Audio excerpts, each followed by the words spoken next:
The suitcase felt heavier than it had any right to. When Amanda gripped the handle and gave it a tug, her knuckles turned white, and for a brief, satisfying second, she nearly lost her balance. That flicker of surprise on her face, the way her composure cracked ever so slightly, was worth every meticulous hour I had spent planning for this weekend. She gave a strained laugh, eyes flicking to mine. Wow, did you pack bricks in here? I didn't flinch. You got everything you need, I said evenly. It's a special trip, after all. She paused, reading me, then forced a smile, the kind she'd rehearsed far too often lately, the one that never reached her eyes. You're always so thoughtful, she said, leaning in to kiss my cheek. Her lips were cool and disconnected. Empty. I watched her wheel the suitcase out the door, the small plastic wheels squealing under the strain. Only when the car turned the corner and disappeared did I finally exhale. The performance was over. It was time for the real show. Amanda and I had been married for 8 years, a decade together in total. In the early years, we had something solid. Laughter came easily. Conversations ran deep into the night, and plans for the future felt like shared blueprints. I thought we were building a life. I thought we were aligned. That illusion shattered 3 months ago. It started with her phone, left unattended on the kitchen counter while she showered. I hadn't meant to snoop, but when the screen lit up and the name, Brent, appeared above the words, "Can't wait to see you this weekend. Miss you like crazy," something in me froze. Brent? We didn't know a Brent. He wasn't a friend, a co-worker, or anyone who had ever come up in conversation. My stomach turned to lead. But I didn't touch her phone. Not then. That moment told me everything I needed to know. Something was happening, and I wasn't going to confront her without proof. Over the following weeks, I became an expert in silence. While Amanda carried on, believing she pulled the wool over my eyes, I began untangling the truth behind her lies. I installed a keylogger on her laptop. I tracked her browser history, screenshot her emails, intercepted messages. I followed her once. She claimed she had a late-night meeting downtown. What she actually did was check into a boutique hotel, room 1802, with a man I now knew far too much about. And to ensure nothing escaped me, I installed a GPS tracker beneath her rear bumper. Every lie she told, each carefully delivered excuse, every smile she gave me before walking out the door to meet him, became fuel for the fire growing inside me. But I waited until she believed she was in complete control, until she announced a girls' weekend, the latest fabrication. Her story was full of holes, full of names I couldn't verify, plans that didn't check out, and one unmistakable detail. The perfume on her blouse the last time she got home late didn't belong to me.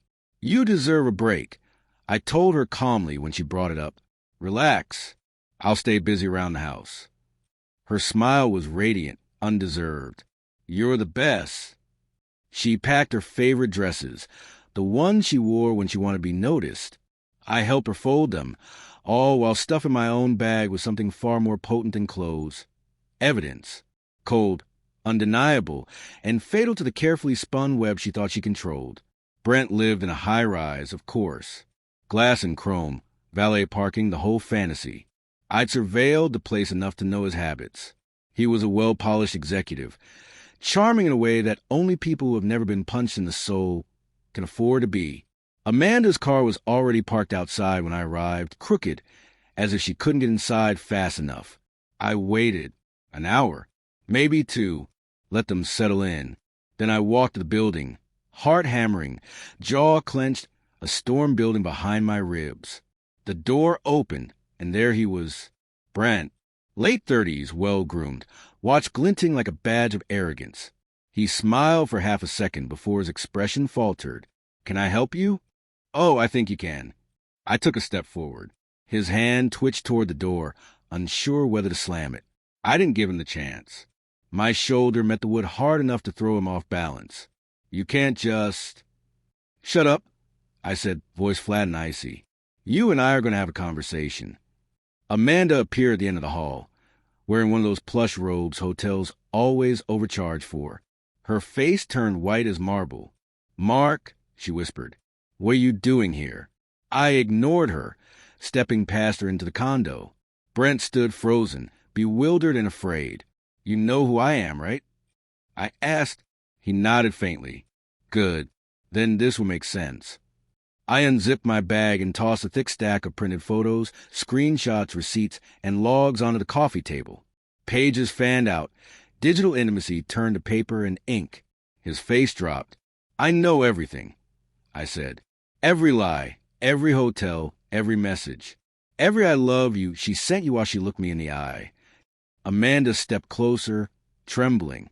Please, let's talk about this privately. Privately? I turned to her. Now you care about privacy? When you were in bed with him, was that private enough? She flinched. I saw the tears start to build, but I didn't care. You don't get to cry, I said coldly. You made your choices, and now you live with them. I turned back to Brent, whose face had gone pale. I found your wife, by the way, I said. Lovely woman. She deserves to know who you are. What? His voice cracked. Don't worry. She'll have the full story soon. Every detail. Amanda gasped. Mark, please don't. You should have thought of that before you threw away everything we built. I walked to the door, then turned back. Brent, if you ever come near my wife again, I'll make sure everyone in your professional world sees those photos. Consider this your only warning. And with that, I left. The aftermath unfolded with brutal speed. Brent's wife received the envelope a day later. She filed for divorce within the week. Word got out, and soon after, Brent quietly resigned from his company. Amanda tried in vain to spin apologies out of thin air. She wept, begged, tried to resurrect something that had already turned to ash. But I was done. I filed the divorce papers and made sure she left with nothing but her suitcase. And maybe the weight of it. The house was quiet in the days that followed, achingly so. But it was honest. I lost a wife, yes, but I gained peace. I gained clarity. I gained the knowledge that I had taken back control, not with rage, but with calculated resolve. And in that stillness, I found the most valuable thing of all, freedom.